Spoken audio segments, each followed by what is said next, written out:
Olá, gente, tudo bem? Como é que vocês estão? Mais uma vez aqui, professor Tiago, para a gente dar início, na verdade, à nossa quarta aula sobre a África, Ásia e América Latina, né? Independências políticas. Eu também, gente, quero parabenizar logo nesse início a os alunos que eu observo que estão verdadeiramente participando das nossas aulas. Eu estou vendo sempre nas estatísticas do Google, e lá, tanto no Google como no YouTube, eles me dão a estatística de todos os alunos que estão assistindo essas aulas. Isso é muito interessante, tá bom? E aí a gente está observando que está sempre em crescimento. Isso. Também eu quero parabenizar os alunos a qual eu recebo as atividades. Eu estou recebendo atividades verdadeiramente maravilhosas. Estou enviando lá no Google Forms e recebendo. Também estou recebendo no meu privado, através do WhatsApp e do Facebook, a qual vocês também têm acesso. E eu observo que são atividades maravilhosas. Isso prova que o nosso esforço, né, de eu fazer essas aulas no YouTube, de eu fazer as minhas aportilhas, de eu fazer o podcast, não está sendo em vão. E isso é muito bom, tá certo? Isso prova que vocês são alunos maravilhosos, alunos nota 10. Muito obrigado, gente.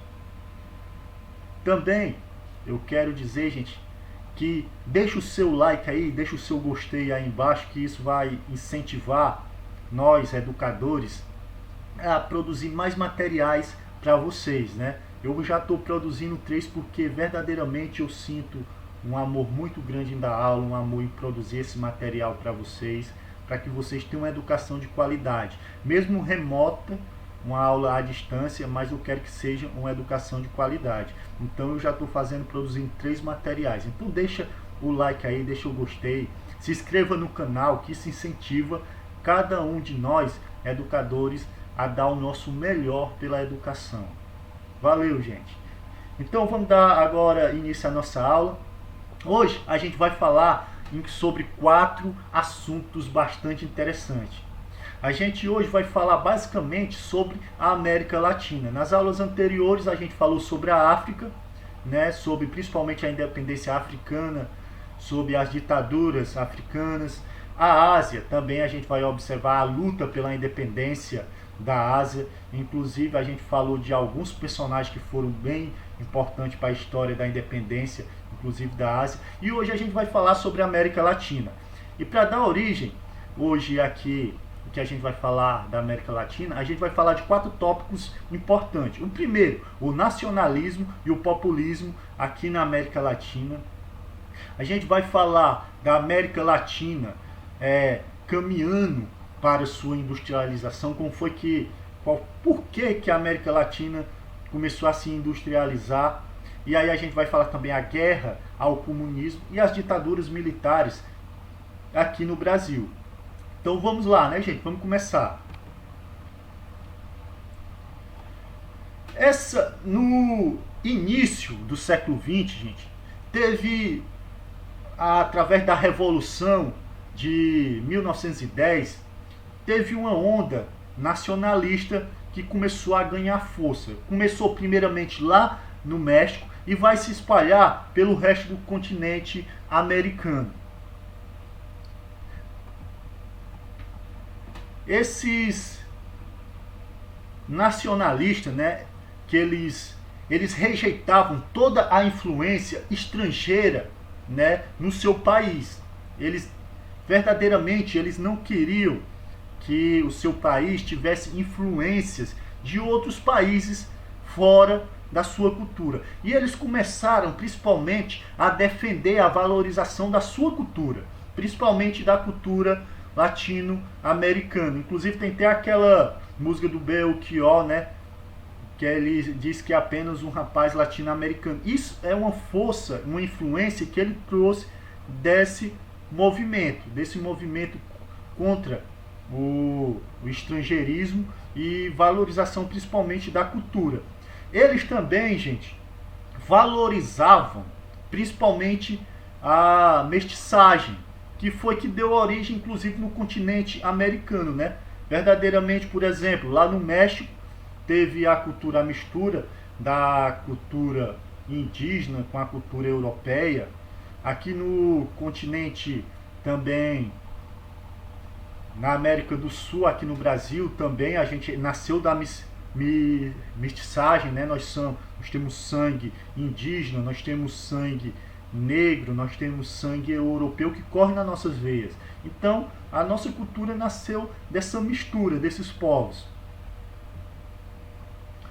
E esse nacionalismo que surgiu no México foi tão importante, gente, que inclusive, se a gente puder notar, essa cultura, esse nacionalismo inspirou muitos artistas, principalmente. Entre os dois mais conhecidos desse movimento foi o Diego de Rivera e Frida Kahlo, que esses foram mais importantes. Inclusive a gente está observando aí, do lado direito de vocês tem uma imagem, ó, que essa daí é um quadro da Frida Kahlo que ela está mostrando, olha aí, ó.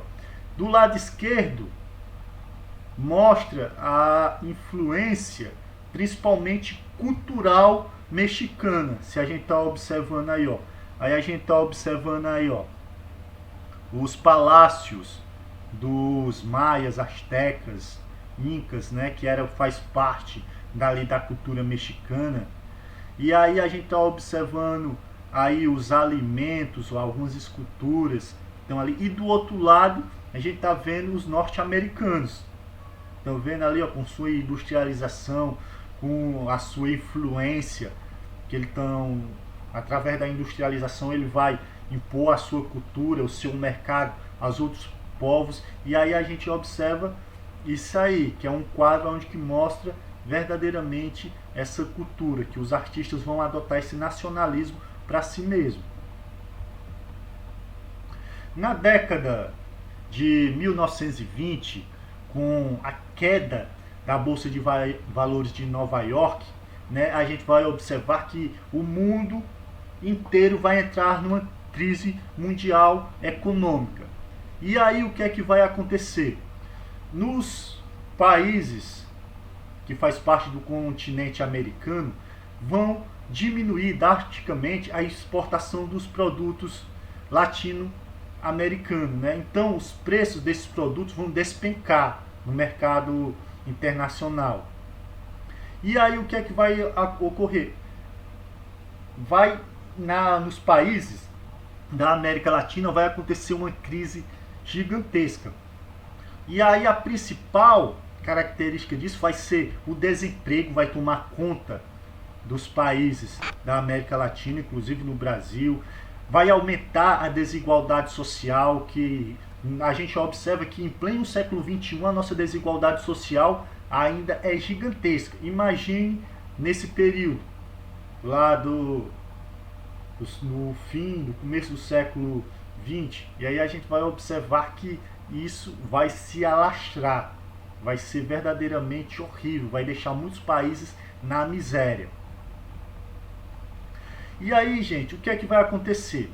Essa crise econômica que vai chegar na América Latina, ele vai desempenhar, vai começar a insatisfação, principalmente pelos governos que estão na América Latina, as pessoas vão se desgostar. E aí vai ter uma onda na América Latina de golpes de estados, começando no Chile, ó, que no Chile, gente, e em um ano de 1931 a 1932 vai ter 9 presidentes,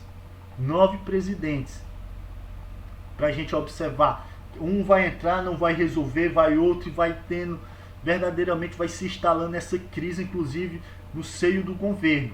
E para a gente observar, em outros países aqui da América Latina vai subir ao poder líderes carismáticos, inclusive que tem um forte discurso nacionalista. E aí isso vai acabar se transformando mais tarde em ditaduras. Esses novos governantes, gente, eles vão criticavam principalmente as oligarquias, que a gente vai observar que inclusive a gente estudou aqui o Brasil República, o Brasil oligárquico, República Velha, que a gente viu a influência das oligarquias no continente brasileiro, né, que faz parte dessa América Latina que a gente está estudando agora. E aí o que é que vai acontecer? Os partidos políticos, gente, e também vai existir muita influência norte-americana aqui no continente americano, que a gente vai observar, e aí vai aparecer pessoas, né, que vão depender principalmente disso. Por exemplo, vão aparecer defensores do povo, que eles achavam, eles defendiam o povo, mas achavam que o povo era uma massa homogênea, todo mundo era igual, como não existisse divisões no interior dessas classes, ou que de grupo distinto. A gente sabe que a sociedade ela é feita por grupos e classes sociais que são diferentes, mas para esses defensores, para esses políticos, eles vão achar que vão tratar que todo mundo são iguais. E aí, o que é que eles vão fazer? Eles vão começar a conquistar a lealdade da população. Eles vão manipular, né, a população para que a população não se revolte pelo que está acontecendo no país. E isso a gente vai observar que vai acontecer muito aqui na América Latina, em todas as ditaduras, tanto aqui no Brasil, como na Venezuela, como na Cuba, como no Chile, em todas as regiões aqui na América Latina vão ter esse tipo de manipulações. O populismo é que vai ficar marcado, né, como esse fenômeno político. Eles vão chamar de populismo. O que é isso? Que esses líderes, verdadeiramente, eles vão ser popular entre a população na América Latina. Entre eles, o Getúlio Vargas aqui no Brasil, Lázaro Cárdenas no México, José Maria Velasco Ibera lá no Equador, Jacobo Arbenz na Guatemala e Juan Domingos Perón na Argentina. Todos eles vão ser ditadores que vão ser apoiados pela população, a qual ele chamava de massa, né? Que eles diziam que todo mundo era igual, todo mundo, que não existia diferença entre classes sociais. E eles vão ser líderes totalmente carismáticos, apoiados pela população, é claro. E aí o que é que vai acontecer, né? Com essa crise que foi instalada a partir de 1929, com a quebra da Bolsa de Valores de Nova York, praticamente ficou inacessível, né, os artigos importados aqui na América Latina. Quer dizer, não tinham acesso mais a esses produtos que eram importados. E aí, para que esses artigos, né, para que esses bens de consumo chegassem até a população na América Latina, os governos norte-americanos eles começaram a substituir a importação, né, pela fabricação desses produtos. Quer dizer, antes eles compravam tudo dos países industrializados. Com a crise, né, que teve ficou inviável, né? Ficou inacessível esses produtos aqui na América Latina. Então eles começaram a fabricar os seus próprios produtos. A gente vai observar que essa crise foi uma característica muito boa, porque os países que não eram industrializados, países que viviam principalmente da agricultura, eles vão começar a se industrializar. Para que esses governos, para que esses países começassem a se industrializar, os governos eles começaram a investir diretamente na criação, principalmente das iniciativas tanto direta do governo como também incentivo para empresas privadas. Foi nesse processo que aí o Brasil, México, Argentina e Chile vão surgir as primeiras indústrias, vão surgir as primeiras siderúrgicas, as primeiras hidroelétricas, e indústrias de bem de consumo, né, que a gente precisa consumir. São produtos que a gente consome diariamente, que são vitais para a nossa sobrevivência, né? E aí o que é que vai acontecer? Esses países, né, que vão investir para a industrialização, eles vão deixar de ser uma nação agrária e rural e vão se tornar em países industrializados. Por exemplo, o Brasil, nesse período, ele era o maior exportador de café do mundo. Era o maior produtor de café. Com a crise de 1929, a gente vai observar que as pessoas que viviam da exportação, da agricultura, desse café, todos vão falir, né? Verdadeiramente eles vão perder tudo. E aí o que é que vai acontecer?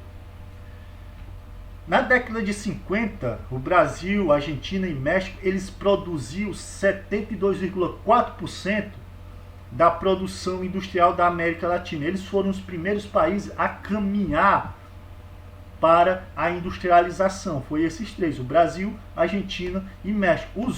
A gente vai observar que esses países eles vão ter uma renda muito maior do que inclusive aqueles outros países que vivem apenas da agricultura.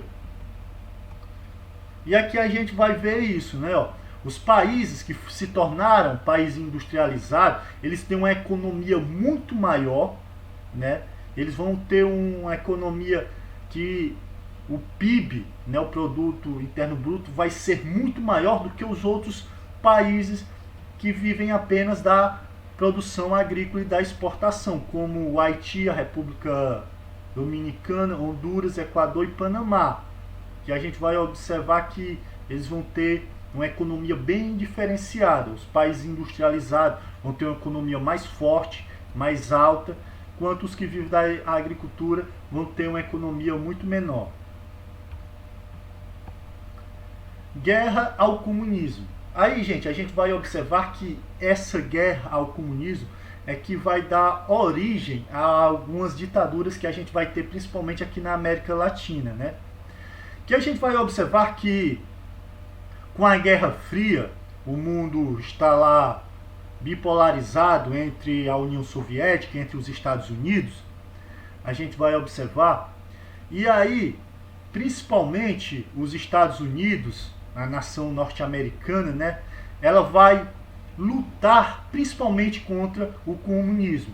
E aí aqui em 1948, ela vai organizar a OEA, que até hoje ainda existe, né, que é a Organização dos Estados Americanos, que a sua sede fica lá em Washington, né, uma das cidades mais importantes dos Estados Unidos, e eles vão se reunir, os países, todos os países do continente americano, mas eles vão ser liderados pelos norte-americanos. Quer dizer, a liderança vão ser norte-americanos, mesmo tendo vários outros países aqui, o líder vai ser eles. Por quê? Porque eles querem autonomia, eles vão se autodenominar. E aí o que é que eles vão fazer? Eles querem garantir que o comunismo não se espalhe no continente americano. Essa é a principal função dessa Organização dos Estados Americanos, OEA. É essa função de não deixar que o comunismo se espalhe pelo continente americano. E aí o que é que vai acontecer? Os norte-americanos, eles sempre se disseram democrático, um país democrático. Só que esse governo norte-americano, ele vai apoiar as várias ditaduras, inclusive na América Central, que a gente vai observar, ele vai favorecer, por exemplo, Rafael Trujillo na República Dominicana, Anastácio Somoza Garcia na Nicarágua, Fulgêncio de Batista em Cuba. Eles vão apoiar várias ditaduras na América Central. E aí o que é que vai acontecer? Em 1959, eles vão fornecer apoio para dar golpes militares em vários lugares do mundo, tanto na América Central como também aqui na América Latina, né? E aí, inclusive, eles vão derrubar, através de um golpe militar, o presidente Jacobo Arbenzi, lá na Guatemala, né? Que ele estava tentando colocar em prática medidas nacionalistas favoráveis ao desenvolvimento do país. E aí o que é que vai acontecer? Os Estados Unidos vai influenciar, inclusive, através da CIA. A CIA é um dos principais órgãos de inteligência que foi criado verdadeiro para derrubar governos. Esse medo do socialismo ele vai se espalhar depois que Cuba ele vai verdadeiramente entrar no comunismo. Ele vai dizer que a Revolução Cubana é uma revolução comunista, é uma revolução socialista. Aí o que é que vai acontecer? A partir de 1961, os Estados Unidos ele vai criar vários programas de reformas, inclusive reforma agrária, que é para tentar esvaziar as influências dos grupos de esquerda entre os trabalhadores lá nos Estados Unidos. E aí a gente vai observar por que eles vão tentar fazer umas reformas mais sociais para que a população não adeira ao comunismo. E aí o que é que vai acontecer?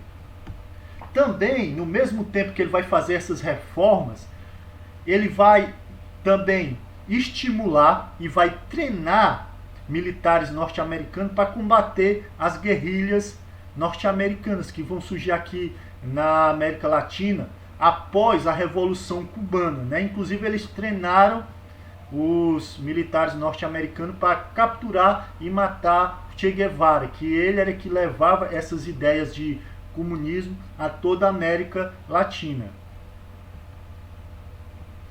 Essa guerra, gente, contra o comunismo vai ter uma consequência gigantesca nos países da América Latina, principalmente porque a luta contra o comunismo vai gerar vários golpes militares. Aqui no Brasil vai ter o golpe militar, por exemplo, quando as Forças Armadas Brasileiras vão derrubar o governo de João Goulart em 1964.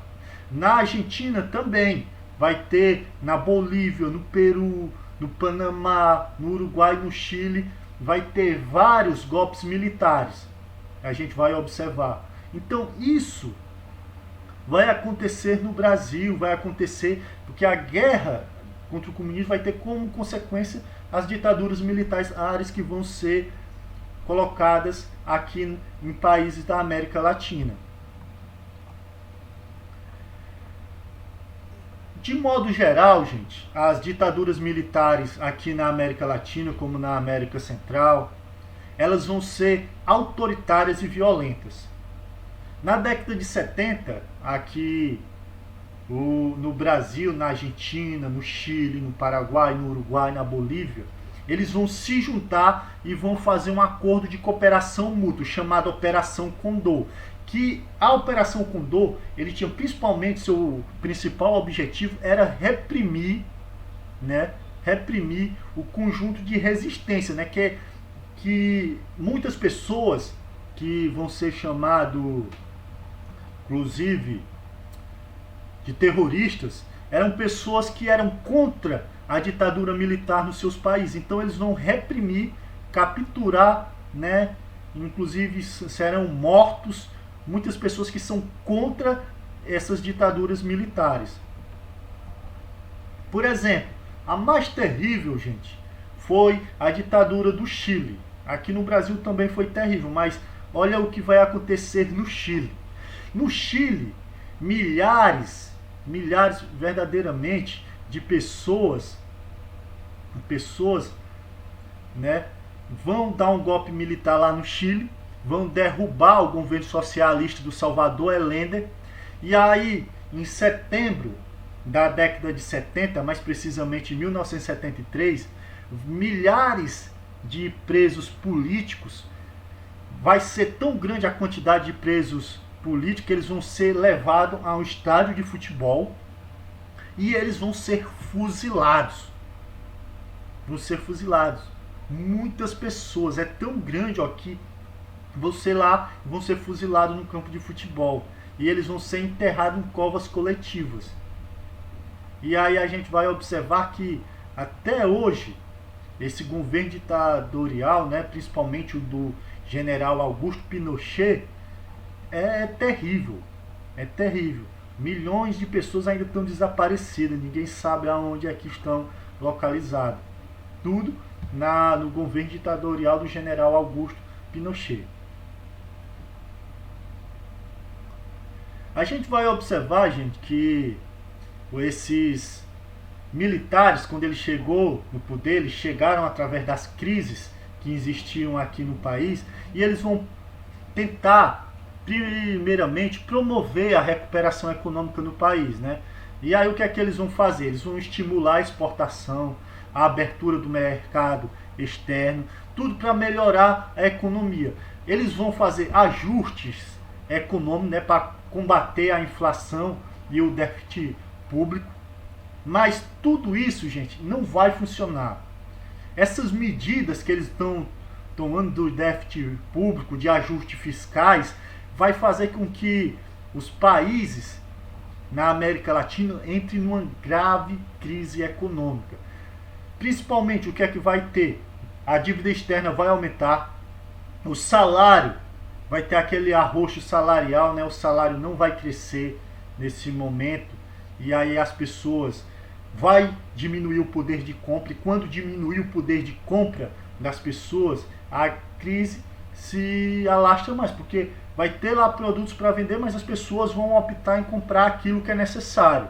Então vai ter uma crise gigantesca. E aí o que é que vai acontecer? Ainda da crise econômica, desemprego, e a desigualdade social vai aumentar. E aí com o desemprego e desigualdade social, o que é que vai aumentar? A violência. Sempre quando existe desemprego, se a gente for notar, fazer uma pequena estatística, quando o desemprego e a desigualdade social aumenta, também aumenta a violência, tá certo? Isso é bem comum. Tudo isso, gente, essa crise, a recessão, vai abalar as ditaduras militares na América Latina. E aí o que é que vai acontecer? Na década de 80, né, os regimes militares eles vão enfraquecer. E aí a partir da década de 80, muitos países voltaram a se tornar países com regimes democráticos. Entre eles vai ter a Bolívia, a Argentina, o Uruguai, o Brasil, a Guatemala e o Chile, que vão se tornar verdadeiramente de novo uma democracia. Aí é o que a gente inclusive vai estudar sobre a redemocratização, como a gente já estudou no começo do ano em alguns pontos do nosso livro didático. Bem, gente, espero que vocês tenham gostado da nossa aula. Eu fiz ela preparando com muito carinho para vocês. E lembrando, verdadeiramente, deixa o like, aí se inscreva no canal, que isso vai me incentivar a produzir mais material didático para vocês, né? Eu já produzo esses vídeos, que eu produzo com muito carinho e amor para vocês. Eu produzo podcast e a apostila. E isso verdadeiramente é porque eu quero que mesmo nessas aulas remotas, vocês tenham o melhor, tá certo? Então sempre eu estou fazendo o meu melhor para que vocês tenham o melhor também no acesso à educação. Muito obrigado, gente. Valeu, até mais.